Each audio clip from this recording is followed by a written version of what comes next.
Amém, queridos? Abra sua Bíblia em Salmo 34. Salmo 34, versículo 8. Amém? Diz assim a palavra do Senhor: Provai e vede que o Senhor é bom. Bem-aventurado o homem que nele se refugia. Aquiete o seu coração para que o Senhor fale conosco. Provai e vede que o Senhor é bom. Bem-aventurado o homem que nele se refugia. Essa palavra provar, provai, ela não tem o sentido de fazer teste, de fazer prova, né, de avaliar, de avaliação, mas ela tem o sentido de sabor. Ela tem o sentido de apuração do paladar, ela tem o sentido de perceber o gosto. Interessante que a gente, quando olha para o texto, nós imaginamos que a gente estivesse buscando provar a bondade de Deus, buscando definir aquilo que Deus representa para as nossas vidas. Mas antes disso, lá em 1 Pedro 2, 3, ele diz que nós devemos experimentar esse perfeito leite espiritual, como se fosse um alimento, e esse leite vem do Senhor. Nós devemos alimentar disso para que nós cresçamos a cada dia naquilo que o Senhor nos oferece de bom, nele, na sua palavra, na sua santidade, na sua fidelidade, no seu amor, na sua graça, em tudo aquilo que o Senhor tem de atributos para as nossas vidas a nos oferecer. E é interessante também, queridos, que a gente, quando olha para Deus, tenta definir Deus, a gente não consegue definir Deus pela sua grandiosidade, pelo seu amor infinito, insondável. Mas a teologia, ela define Deus da seguinte forma: espírito pessoal, perfeitamente bom, que em santo amor cria, sustenta e dirige todas as coisas, ou dirige tudo. Então essa definição da teologia para Deus é a forma assim que nós conseguimos, ou que os irmãos estudiosos conseguiram alcançar para definir Deus.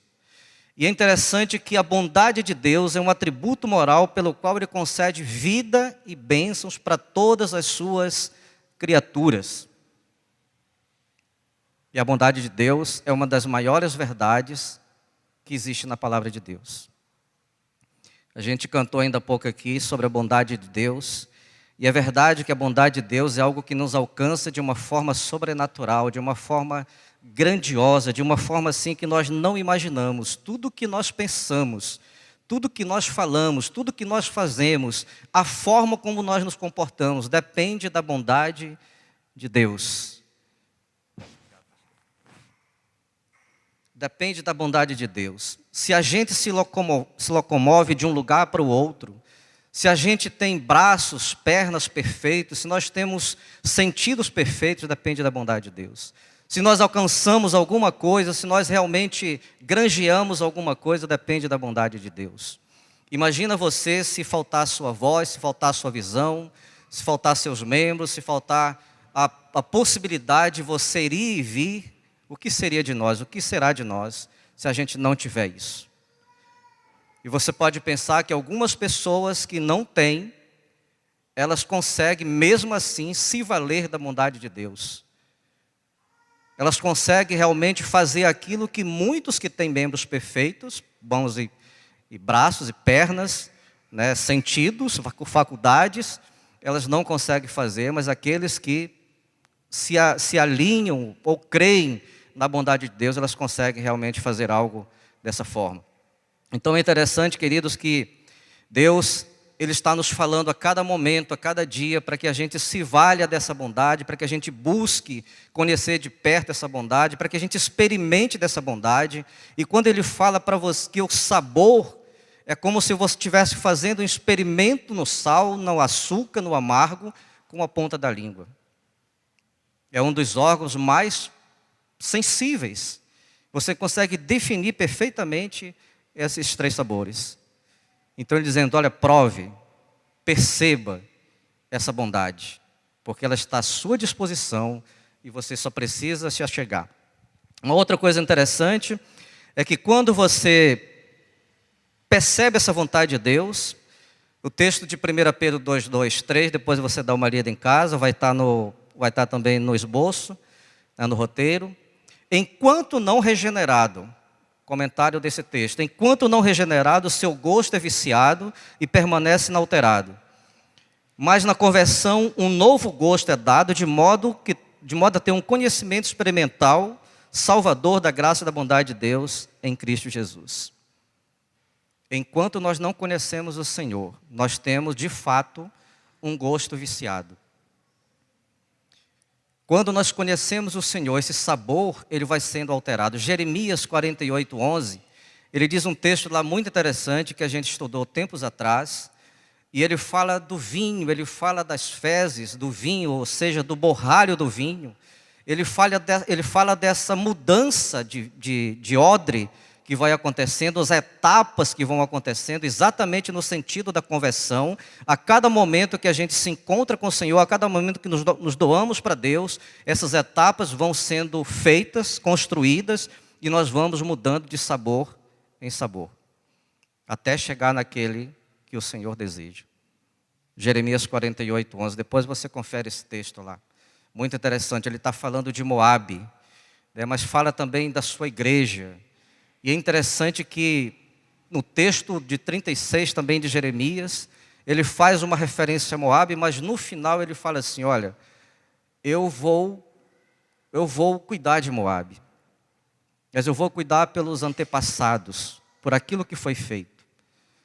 E uma vez a gente discutindo isso na célula, vendo esses textos, os paralelos deles, encontramos assim que cada um de nós estamos aqui porque alguém no nosso passado conheceu o Senhor. Alguém trouxe essa herança para a gente. E em relação a Moabe, Ló, lá atrás. Então, queridos, essa é a bondade de Deus que nós esperamos. E é através dessa bondade de Deus que assim todo o nosso curso da vida, os nossos relacionamentos, a nossa comunicação, a nossa unidade, o nosso companheirismo, a nossa comunhão realmente ela vai acontecer a partir do conhecimento da bondade de Deus. Isso é muito interessante para nós. Porque se nós não tivermos presciência, conhecimento, discernimento, compreensão dessa bondade de Deus, da verdadeira bondade de Deus, a gente não vai se relacionar como Deus deseja que nos relacionemos. A gente não vai conhecer Ele na sua plenitude, porque a gente não alcançou essa bondade de Deus, conhecer e discernir essa bondade de Deus.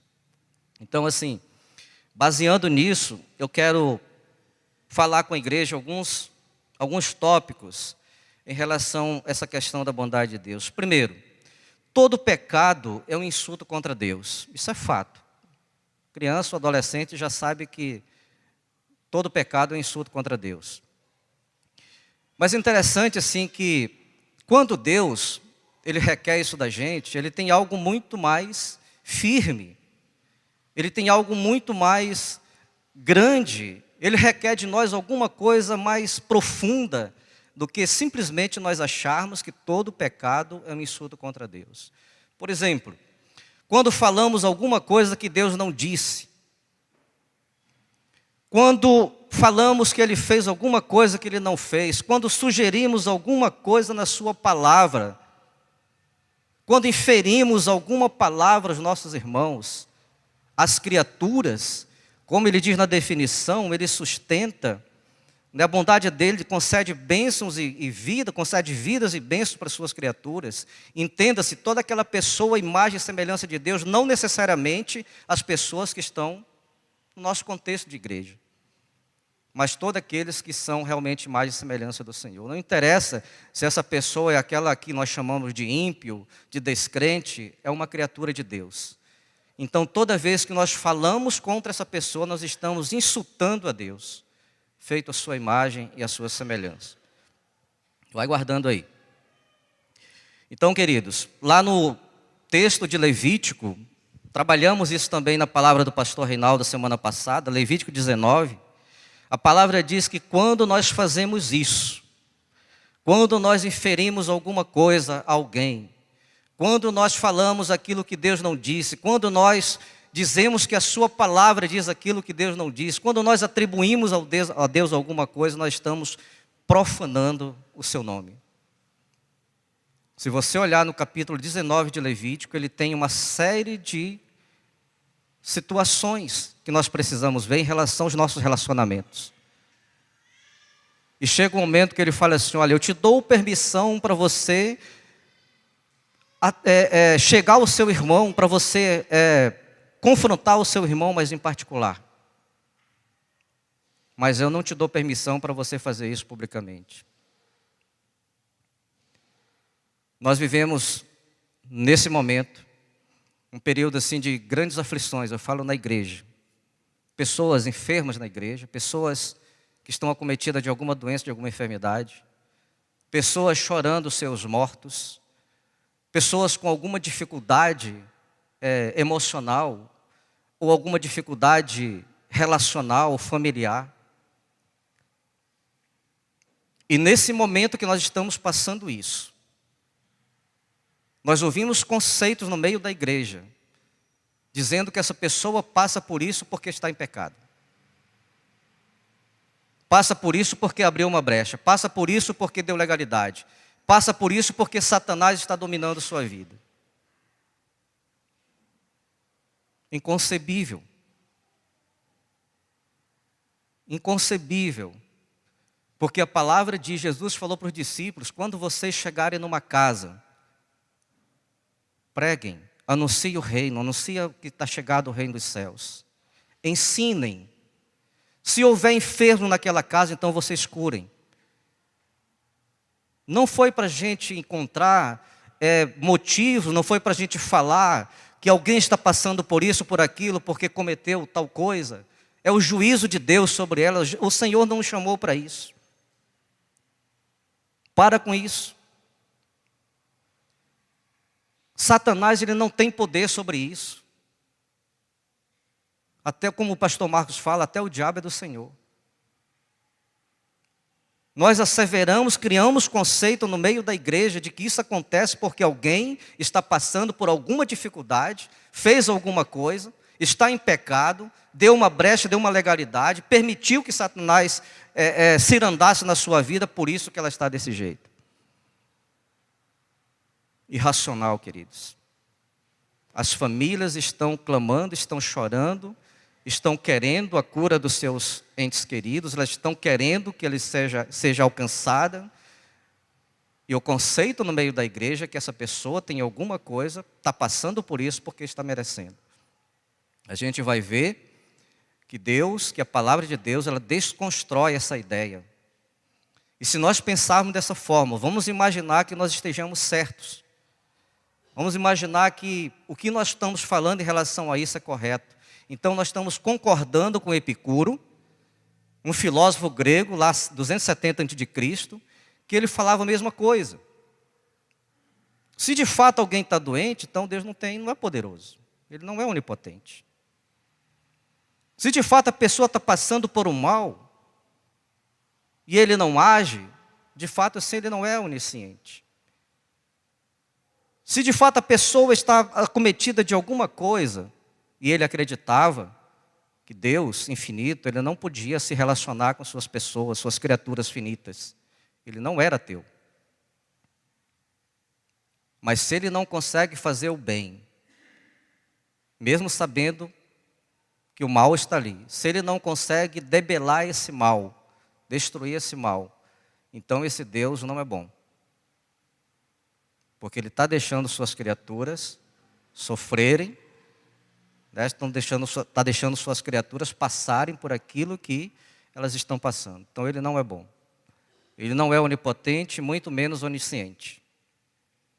Se nós imaginarmos que isso acontece no nosso meio por conta disso, é sinal que nós concordamos com a ideia desse moço, de que realmente Deus não é onipotente, não é onipresente, não é onisciente, muito menos benevolente.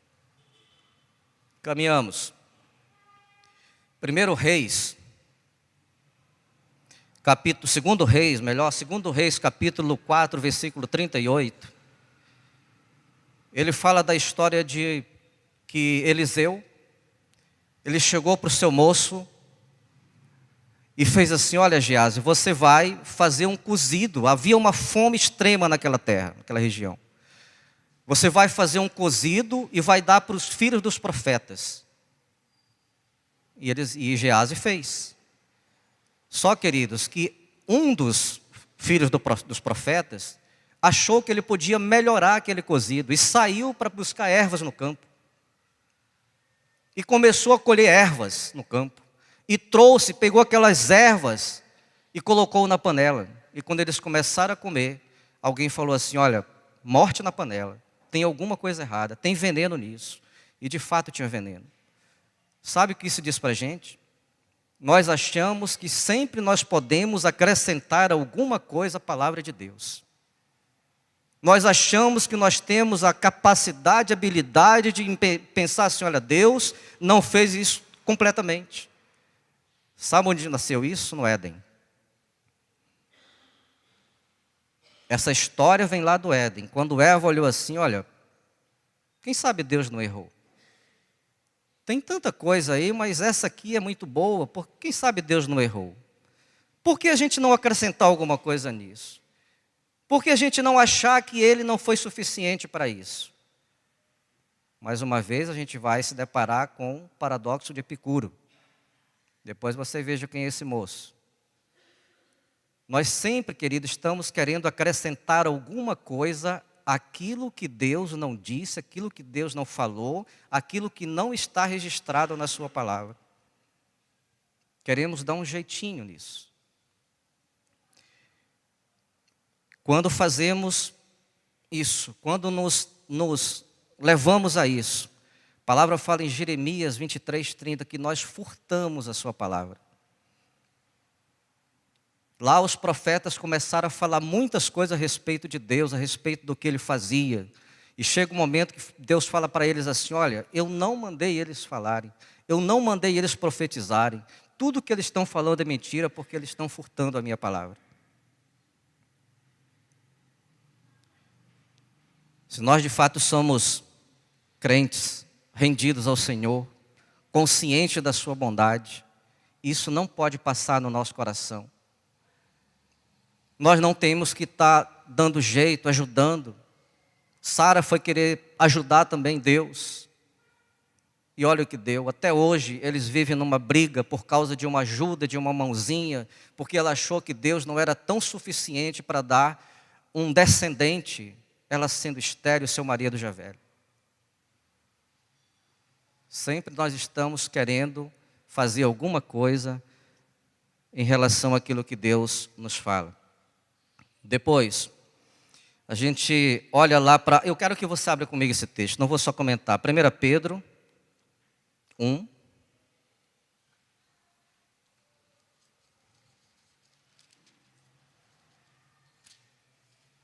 Versículo 3. 1 Pedro 1, versículo 3.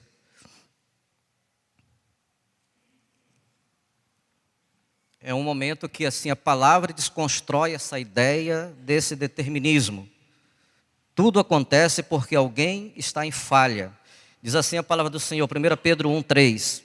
Bendito Deus e Pai de nosso Senhor Jesus Cristo, que segundo a sua muita misericórdia nos regenerou para uma viva esperança mediante a ressurreição de Cristo Jesus dentre os mortos, para uma herança incorruptível, sem mácula, imarcessível, reservada nos céus para vós outros, que sois guardados pelo poder de Deus mediante a fé para a salvação, preparada para revelar-se no último tempo. Versículo 6. Nisso exultais, embora no presente, por breve tempo, se necessário, sejais contristados por várias provações. Porque para que, uma vez confirmado o valor da vossa fé, muito mais preciosa do que o ouro perecível, mesmo apurado por fogo, redunde em louvor, glória e honra na revelação de Jesus Cristo. Sabe o que a palavra está dizendo? Que muitas vezes nós passamos por isso, para que o Senhor apure a nossa fé, para que o Senhor conheça a nossa fé. Deuteronômio, ele fala o seguinte: eu te deixei passar fome, eu te deixei passar sede, te levei para o deserto para saber onde estava o teu coração. Para saber onde estava o teu coração. Algumas vezes nós acreditamos isso, há muitas situações no nosso meio, mas não lembramos realmente de fato da palavra de Deus. Um outro texto que desconstrói, certamente, eles, quando andavam com Jesus, com seus discípulos, os discípulos, olhando um cego, chegaram numa cidade, olhando um cego de nascença, o instinto fariseu perguntou para ele assim: Senhor, quem pecou, ele ou seus pais? E a palavra de Jesus para eles foi: nem ele pecou e nem seus pais pecaram, mas foi para que a glória de Deus se manifeste na vida desse moço. Normalmente, o nosso instinto fariseu, ele vai sempre conduzir para algum efeito determinista. Acontece porque a pessoa fez alguma coisa. Está sofrendo porque fez alguma coisa. Passou por isso porque ela é culpada de alguma coisa. Determinismo. E farisaísmo também. As duas coisas juntas. E a palavra diz nesse texto aqui, queridos. Comentários da Vulgata Latina, as versões árabes e siríacas. Embora neste momento, essas provações, essas tentações, foste um pouco tristes, então apenas agora, pelo tempo presente, mas por um curto período de tempo, por um pouco de tempo, apenas um momento, porque essa leve e momentânea tribulação produz para nós um eterno peso de glória. Não vai se estender. A Joyce Meyer fala uma coisa que eu acho interessante, que os dias passam. Graças a Deus porque os dias passam. Se eles não passassem, nós estaríamos enfiados nessas confusões para sempre. Mas os dias passam.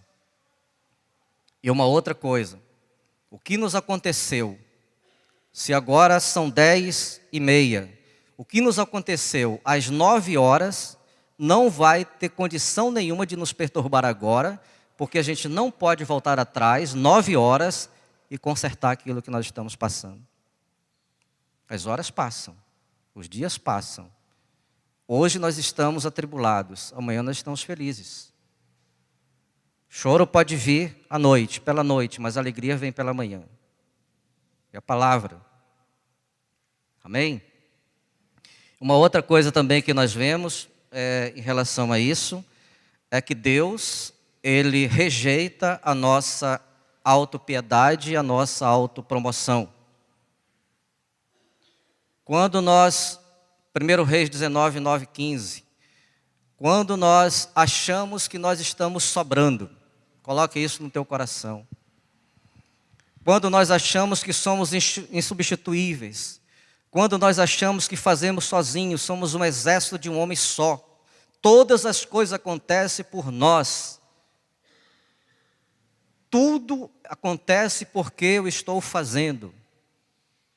Foi o caso de Elias.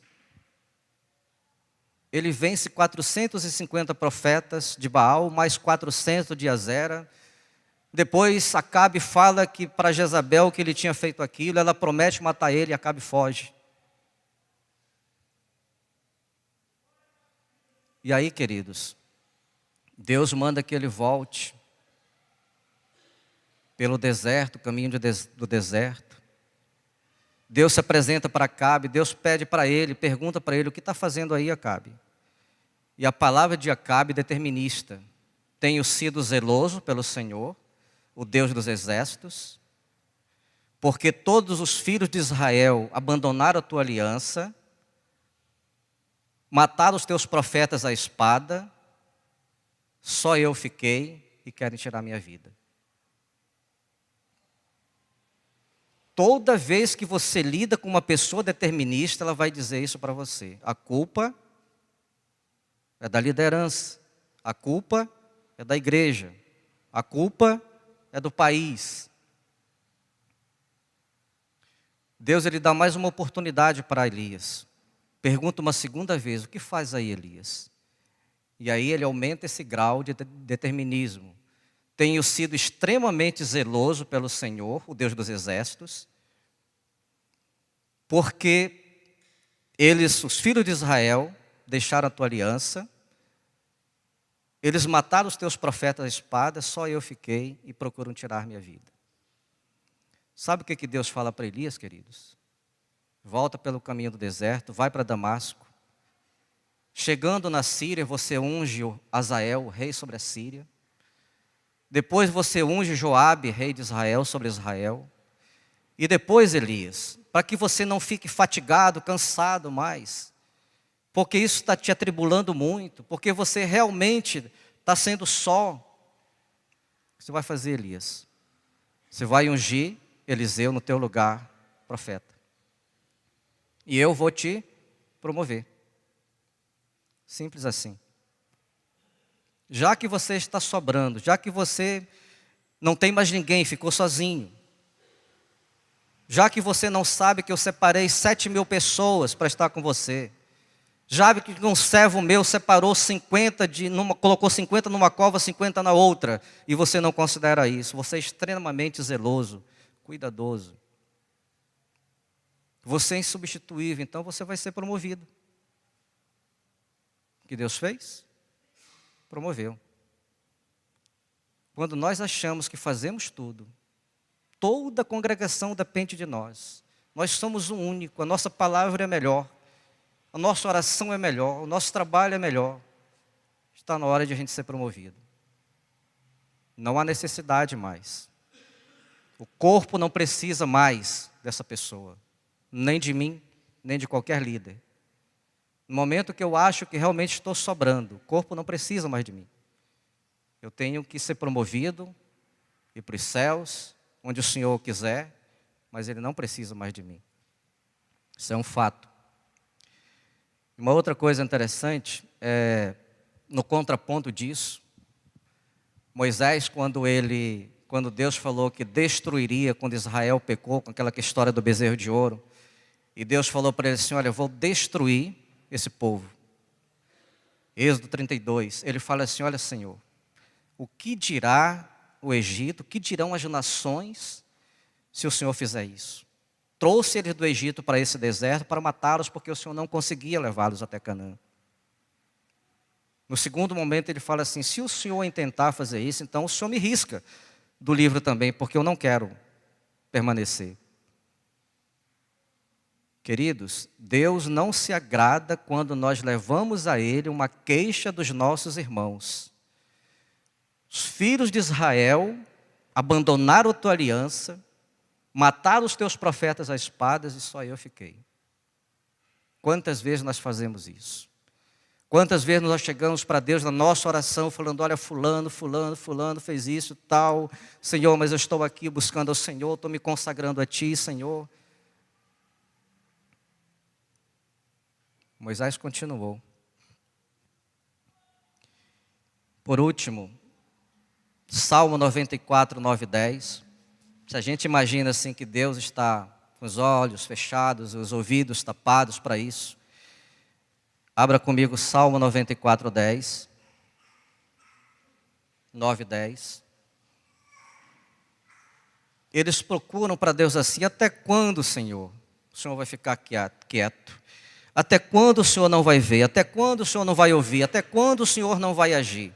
A resposta de Deus para eles é a seguinte, o que fez o ouvido, acaso não ouvirá? 9 e 10, 94, 9 e 10. E o que formou os olhos, será que não enxerga? Porventura quem repreende as nações não há de punir? Aquele que os homens dá conhecimento não tem sabedoria? Um breve momento, por um pouco tempo, se nós imaginamos que Deus não está nem aí para isso, que nós falamos e fazemos, aquilo que nós inferimos aos nossos irmãos ou às suas criaturas, se você imagina que Ele não está ligando para isso, estamos enganados. Isso está registrado e Deus vai chegar o momento que Ele vai nos cobrar isso. A palavra diz que Ele vai nos repreender. A palavra diz que Ele vai nos punir aquilo que nós fazemos, principalmente quando nós colocamos na boca de Deus aquilo que Ele não disse a respeito de muitas coisas. colocamos na palavra de Deus, acrescentamos alguma coisa a ela que ele não registrou. Isso, queridos, depende da bondade, de você conhecer a bondade de Deus, depende de eu conhecer a bondade de Deus. Se eu de fato conhecer a bondade de Deus, esse atributo moral de Deus, uma coisa que é extremamente boa para nós, nós vamos mudar esse nosso caminhar, nós vamos virar, né, para que a gente realmente faça aquilo que Deus quer. E nós cresçamos, e nós edifiquemos. Quando você vê alguém chorando, chore com ela, com ele, com ela. Quando você vê alguém sofrendo, se alie. Quando você vê alguém doente, ore por ela. Deus te deu capacidade para isso, Deus te deu unção para isso. Não foi para você criticar, não foi para você encontrar qualquer forma de acusação, de falar que aquela pessoa passa porque está sofrendo por algum problema. Mas ele disse que você tem que se juntar e orar por essa pessoa, orar com ela. Não orar por ela somente, mas orar com ela para que ela seja curada e ela seja sarada.